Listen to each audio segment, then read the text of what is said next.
Hello hi welcome back to another new video. ఒక film maker అవ్వాలని ఉంది కదా మనకి, ఆర్ ఒక గుడ్ డైరెక్టర్. సో ప్రతి ఒక్కరికి ఆ యొక్క స్టేజ్కి వెళ్ళాలంటే ఒక ఫీచర్ ఫిలిం అనేది పడాలి. సో ఒక షార్ట్ ఫిలిం ని మనం తీయాలంటే సో కొన్ని టర్మ్స్ అండ్ కండిషన్స్ ఉన్నాయి. ఇవే ఉండాలని కాదు, ఇలా తీసుకుంటే ఒక మంచి నువ్వు అనుకునే ఒక కథకి లేదంటే సంథింగ్ నీ ఐడియాలజీని ఇంప్రూవ్మెంట్ చేసుకోవడానికి, నీ యొక్క క్రూ మీద కానీ ఏదన్నా సరే నీ కాస్ట్ మీద కానీ ఒక కమాండింగ్ అనేది నీకు రావడం కోసం, అంటే ప్రతి ఒక్క పిన్ టు పిన్ పాయింట్ ఉండదు చూసావా, వాటికి ఈ షార్ట్ ఫిలిం అనేది నీకు బాగా మంచి ఎక్స్పీరియన్స్ గా ఉపయోగపడుతుంది. సో నీలో ఉండే కాన్ఫిడెన్స్ లెవెల్స్ ని పెంచుతుంది. ఎందుకంటే మనం ట్రావెల్ చేసేది ఏదో జాబ్ సంథింగ్ కాదు, ఒక ప్యాషనేట్ వేలో మనం ట్రావెల్ చేస్తాం. ఎన్నో ముళ్ళులు ఉంటాయి, రాళ్ళు ఉంటాయి బ్రో. వాటిని ఓవర్కమ్ చేయాలంటే ఇలాంటి పాయింట్స్ ని మనం రీచ్ అవుతూ, చెక్ పాయింట్స్ రీచ్ అవుతూ ఒక గోల్ కి వెళ్ళగలం. అలాంటి ఒక చెక్ పాయింటే షార్ట్ ఫిలిం. మాలాంటి జెన్యూన్ కాంటెంట్ క్రియేటర్స్ అందరూ కూడా అడిగేది ఒక సబ్స్క్రైబ్ చేసుకోమని చెప్పడం. సో ప్లీజ్ మీరందరూ సబ్స్క్రైబ్ చేసుకుంటారని నమ్ముతూ let us going to the video.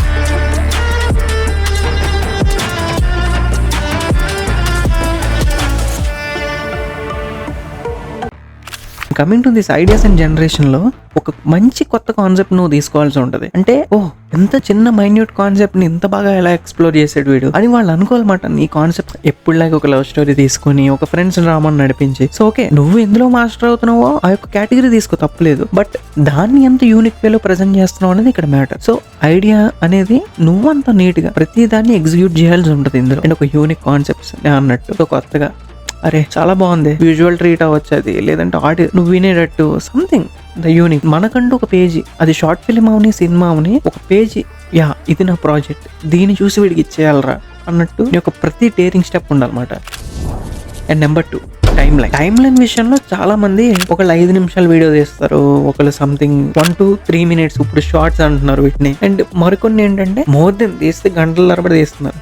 Bro it's not a short film bro. ఒక షార్ట్ ఫిలిం బేసిక్ రూల్ ఉంటుంది, అంటే నువ్వు ఒక స్టాండర్డ్స్ టైం లైన్ మాట. ఇది సబ్మిషన్స్కి వెళ్తే లైక్ ఫిలిం ఫెస్టివల్ సంథింగ్, డెఫినెట్గా ఒక షార్ట్ ఫిలిం క్యాడర్ అనేది 15 నిమిషాల నుంచి ఒక 30 నిమిషాల లోపు అనేది short film time duration. Max ఒక 15 నిమిషాలు నుంచి ఒక 20 minutes 25 minutes ఉండేటట్టు తీసుకో. మోస్ట్లీ 20 minutes బ్రో అంతే, ఎందుకంటే ఇట్స్ ఛాలెంజింగ్ టైం లైన్ మాట అది. సో ఇది ఒక షార్ట్ ఫిలిం కి perfect time line. And script writing నువ్వేదో సినిమాకి రాసుకున్నట్టు గంటల తరబడి పెద్ద పెద్ద పేజీలు అదేం నక్కర్లేదు. సో మనకంత బడ్జెట్స్ ఆర్ సంథింగ్ కండిషన్స్ మీద వాటి మీద అంత అవగాహన ఉండదు కాబట్టి, సో డెఫినెట్లీ మంచి మనం ఏదనుకున్న పొటెన్షియల్ డైలాగ్స్ కానీ లేదా ఒక స్క్రిప్ట్ ఒక సీన్స్ కానీ సో రఫ్ గా ఫండమెంటల్ గా రాసుకొని వెళ్తే, సో అక్కడ నువ్వు పర్ఫెక్ట్ గా అంటే గ్యాప్స్ లేకుండా, అంటే ప్యాచ్ వర్క్స్ లాంటివి లేకుండా నువ్వు ఎగ్జిక్యూట్ చేసుకున్నంత రైటింగ్ నువ్వు రాసుకుంటే సరిపోతుంది. మెయిన్లీ స్టోరీ బోర్డింగ్ అంటే నువ్వు ఒక సినిమాటిక్ షార్ట్స్ పలానా లొకేషన్స్ లో పలానా డే కండిషన్స్ ఆర్ సంథింగ్ నువ్వు తీద్దాం అనుకుంటే, నీ యొక్క సినిమాటోగ్రఫీ ఏదైతే ఉందో అది నువ్వు ముందే విజువలైజ్ చేసుకుని రాసుకో. ఓకే నేను ఈ షార్ట్ ఇలా తీయాలనుకుంటున్నాను, అలాగా అక్కడ దాకా వెళ్ళి మనం ప్లాన్ చేసుకుంటే టైం అనేది ఉండదు. సో షార్ట్ ఫిలిమ్స్ అనేవి నీట్ గా చకచగా చేసుకునేటట్టు ఉండాలి. సో అక్కడికి వెళ్ళి ఆ కండిషన్స్, అంటే ఇప్పుడు మన కోసం ఎవరో పోలీస్ వచ్చి పర్మిషన్ ఇచ్చి ఒక ఈ లొకేషన్ మీది అన్ని అందరూ ఆగుతారు అని ఉండదు కదా. సో ఫాస్ట్ గా నీకు కావాల్సిన షార్ట్స్ నీకు టైం స్పందించాలి అందులో, లేదా ఎవ్రీథింగ్ బ్రో. ఆ లొకేషన్ కి సంబంధించిన అట్మాస్ఫియర్ ఎవ్రీథింగ్ మనం ఏం చెప్పలేం. నువ్వు ఒక ఎండలో తీయాలండో సడన్ గా వర్షం రాబోతుంది, సో ఈ లోపు 15 నిమిషాలు కంప్లీట్ చేయాల్సిన వరకు 5 minutes లో అయ్యేటట్టు ఒక షార్ట్ ఫిల్మ్ అనేది నువ్వు ముందే ఒక ప్రీ ప్లాన్డ్ గా ప్రతిదీ ఆన్ పేపర్ మీద ఉండాలి. విజువల్ ఉన్నా కొన్నిసార్లు మర్చిపోతావు. సో ఆన్ పేపర్ మీద నువ్వు ఏదైతే ఎక్కించుకుంటూ వెళ్తూ ఉంటావో చాలా బాగుంటుంది అది. So planning of pre production, so ఇది ఎవ్రీథింగ్ ఈజ్ నెసెసరీ బ్రో. ఇక్కడ ప్రీ ప్రొడక్షన్ ఎందుకంటే నీకు ప్రతిదీ, అంటే నీ యొక్క క్రూ కానీ ఎవరు ఉండాలి, ఈ యొక్క వైబ్ ని అంటే మన యొక్క గేర్ ని హ్యాండిల్ చేయడానికి ఆన్ లొకేషన్స్ లో ప్రతిదీ మనకి క్యారీ చేయడానికి ఒక మంచి టీం ఉంటే చాలా బాగుంటది. అంటే పని కొంచెం సులువుగా మనం మోసుకెళ్ళే కంటే కొన్ని మన ఫ్రెండ్ ఇచ్చే చిన్న చిన్న ఐడియాస్, అంటే టెక్నికల్ గా వాళ్ళు మనకి ఏది బాగుంటది, నీ ఐడియాతో వాడి ఐడియాస్ ఇంకా ఏంటంటే నీకు నచ్చినట్టు తీసుకుంటావు. నీకు కావాల్సిన ప్రాపర్టీస్ సబ్జెక్ట్ కి సంబంధించిన ఆ ఫ్రేమ్ లో, ఆ లొకేషన్ లో నీకు కావాల్సిన ఎవ్రీథింగ్.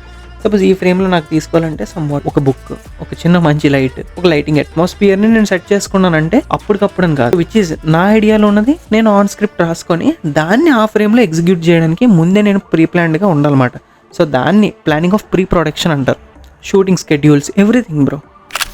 కాస్టింగ్ అనేది మెయిన్లీ షార్ట్ ఫిల్మ్స్ లో చాలా ఇంపార్టెంట్. ఎందుకంటే కాస్టింగ్ అనేది మన షార్ట్ ఫిల్మ్స్ లో ఏంటంటే ఓకే మన వీధి దగ్గర ఒక ఫ్రెండ్ ఉన్నాడు కదా, సో వాడంత క్యాపబుల్ లేకపోతే మన బెస్ట్ ఫ్రెండ్ గో సంథింగ్ కొన్ని ఆ యొక్క దీంతో మనం ఇద్దాం అనుకుంటాం. అవి అన్ని కాకుండా ఈ క్యారెక్టర్ నువ్వు అనుకున్నప్పుడు రాసుకుంటే దాన్ని బాగా ప్రాణం పోసి ఎవడు నటిస్తున్నాడు, ఒక ఒక పర్టికులర్ ఉంటాడు బ్రో, ఎవడో లేకుండా ఎవడో ఉండడు. కెమెరా అనేది నిజం చెప్తున్నా, అందరూ అట్రాక్ట్ అయ్యి వచ్చి ఏదో చెయ్యాలి మనం అని అనుకునేవాళ్ళు. సిగ్గుపడకుండా ఏదైతే మనకి లోనే వాడు బాగా చేస్తున్నాడు ఉన్నాడో వాడిని నువ్వు షైన్ చేసుకో, ఆ క్యారెక్టర్ లైఫ్ ఇచ్చేవాడిని తీసుకో, అంతే తప్ప కెమెరా పెట్టగానే మొహమాట పడి వెనక్కి వెళ్ళి మనకి టైం డ్రాగ్ చేసి మొహమాటం ఏం లేదు. గోల్ మనదన్న తమ్ముడు ప్యాకెట్ ఫిలిమింగ్ లో నీ ఐడియాస్, నువ్వు అనుకున్న ఐడియాస్, నువ్వే తీద్దాం అనుకుంటున్నావు అదే. ఎందుకంటే గోల్ నీది, అచీవ్ అవ్వాల్సింది నువ్వు, ఏం నీది, గురి నువ్వే పెట్టి కొట్టాలి.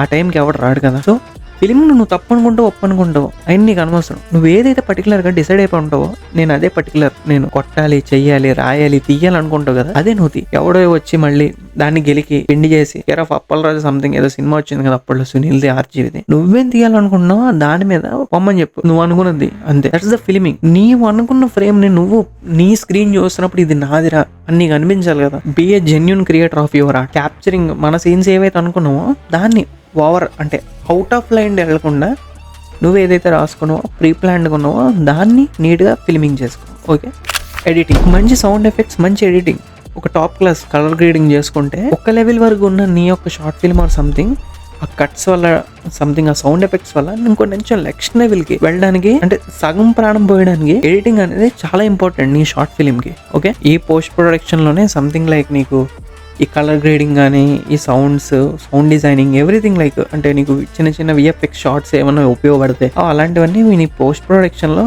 వస్తాయి. అవన్నీ స్క్రీనింగ్ అండ్ ఫీడ్బ్యాక్ బ్రో, ఇది చాలా ఇంపార్టెంట్. మనం అనుకున్నాం ఒక సినిమా తీసేసాము, సో ఓకే ఈ పాయింట్ ఎందుకు చెప్తున్నాను క్లియర్గా అర్థం చేసుకోను, అది బాగుందా బాగాలేదా అనేది మనకంటే ఒక మంచిగా మనల్ని డౌన్ చేయకుండా పర్ఫెక్ట్ గా ఎగ్జిక్యూట్ చేస్తాడు చూడు, పర్ఫెక్ట్ ఒకటి చెప్తాడు చూడు ఇది చాలా బాగుంది బ్రదర్ అని, వాడికి ఈ సినిమా యొక్క ఫీడ్బ్యాక్స్ తీసుకో వాడి దగ్గర నుంచి. వాళ్ళ ఒక పర్టికులర్ ఒక 10 మంది జనానికి ఒక స్క్రీనింగ్ చూపించు, మొబైల్లోనే సంథింగ్ ఈ షార్ట్ ఫిల్మ్ చూపించి దాంట్లో ఫ్లాస్ ఏంటి, దాంట్లో ప్లస్ పాయింట్స్ ఏంటి, సో ఇలా కాకుండా ఇలా అయితే బాగుండని చెప్తారు వాళ్ళు ఒక రిజల్ట్. సో దాన్ని ఎక్స్టర్నల్ షూట్స్ ఏమైనా ప్లాన్ చేస్తే బాగుంటుందా, సో ఎడిటింగ్ లో కరెక్షన్స్ చేస్తే బాగుంటుందా, సో ఆడియో కొంచెం డబ్స్ మిస్ అయినాయి, ఎవడో ఒకటి ఎక్కడో చోట ఏదో ఫ్రేమ్ లో ఏదో కనిపెడతాడు. So that's why screening and feedback అనేది చాలా ఇంపార్టెంట్. సో ఈ సోదంతా ఎందుకు చెప్పానంటే నీకు ఒక కథని మనం అనుకుని తీసేసాక బ్రో అది మళ్ళీ తిరిగి రాదు మనకి, మళ్ళీ మనం తీయలేము అది. సో నువ్వే పర్ఫెక్ట్ గా దాన్ని ఎగ్జిక్యూట్ చేసి నిలబెడితే దాన్ని మించినది ఉండదు. మోస్ట్ ఆఫ్ ద పీపుల్ అక్కడే చాలా డిసప్పాయింట్ అవుతారు. అశ్వత్థామ సినిమా తీసుకో, సపోజ్ ఒక హీరో టాటూ వేయించుకున్నంత ఇష్టమైన స్టోరీ తనకు ఉందంటే ఎంత ప్యాషనేట్ ఉన్నాడు, బట్ సినిమా కథ లైనప్ చాలా బాగుంటుంది. అశ్వత్థామ సినిమా ఎగ్జిక్యూషన్ పార్ట్ లో చాలా మిస్టేక్స్ ఉంటాయి. సో అలాంటి ఒక పొరపాటు ఎప్పుడు రాకూడదు ఒక మంచి కథలో. డిస్ట్రిబ్యూషన్ బ్రో ఇంత షార్ట్ ఫిలిం తీసాము, ఒక 5,000 ఖర్చు పెట్టాను, ఒక 100 రూపాయలు ఖర్చు పెట్టాను, నా ఫ్రెండ్స్ వచ్చారు తీశారు, ఆరు ₹1,00,000 అప్పు చేసి సినిమా తీసేసాను షార్ట్ ఫిలిం. అంతెందుకు, నీ శ్రమ పెట్టావు, ఇన్వెస్ట్మెంట్, నీ యొక్క వర్క్ అండ్ డెడికేషన్ పెట్టావు, దీన్ని మనీ మేక్ చేయలేను అని అనుకుంటే ఆపర్చునిటీ మేక్ చేయాలి కదా నువ్వు. ఫిలిం ఫెస్టివల్స్కి పంపించు, ఓపెన్ చేయి, స్కామర్స్ ఉంటారు వాళ్ళ నుంచి తప్పించుకోవడానికి ఆ రేటింగ్స్ అయ్యి చూసుకో, నీట్ గూగుల్ ఓపెన్ చేసి సెర్చ్ చేయి షార్ట్ ఫిలిం ఫెస్టివల్స్ అని చెప్పి ఎదురు కొట్టు, మొత్తానికి నీకు నచ్చింది సబ్మిషన్స్ అని కొడితే కొన్ని 100 సైట్లు అందులో జెన్యూన్ ఏంటనేది కొంచెం తెలిసిపోద్ది ఈజీగా. ఇన్స్టాగ్రామ్లో సంథింగ్ ఎక్కడ చోట వచ్చేస్తుంది. సో అలాగ వాళ్ళు ఎప్పుడెప్పుడు ఇచ్చారు వాళ్ళ పోర్ట్ఫోలియో చెక్ చేసి మినిమం ఎంట్రీ ఫీ ఉంటుంది ₹200, ₹100 పోతే పోని ఇచ్చి వన్స్ నువ్వు పెట్టాక అది బాగుంటే అది నీకు నీ కెరియర్ నీ బిగినింగ్ చేయడానికి చాలా బాగుంటుంది. సో చాలా మంది ఎవరెవరి దగ్గరికి వెళ్ళిపోయి ఏవో పనులు చేసేసి వాడు ఇస్తాడు ఇవ్వడని చెప్పి కాస్టింగ్ కాల్స్ అని ఇవన్నీ జాయిన్ అయిపోయి టైం వేస్ట్ చేసుకునే కంటే డెఫినెట్ గా నీ కష్టాన్ని నమ్ముకొని ఎస్ దీని నుంచి నా గోల్ ఇది అని చెప్పి వెళ్ళు. రోజులన్నీ మారిపోయి బ్రో, ఎవడో దయదలిస్తే కరుణామయుడిలాగా ఇస్తేనే నువ్వు ఈ ఫీల్డ్ వెళ్ళాల్సిన అవసరం లేదు. నీ గోల్ని నీ యొక్క టాలెంట్ని ప్రిఫరెన్స్గా పెట్టుకో, అంతే, దట్స్ ఇట్.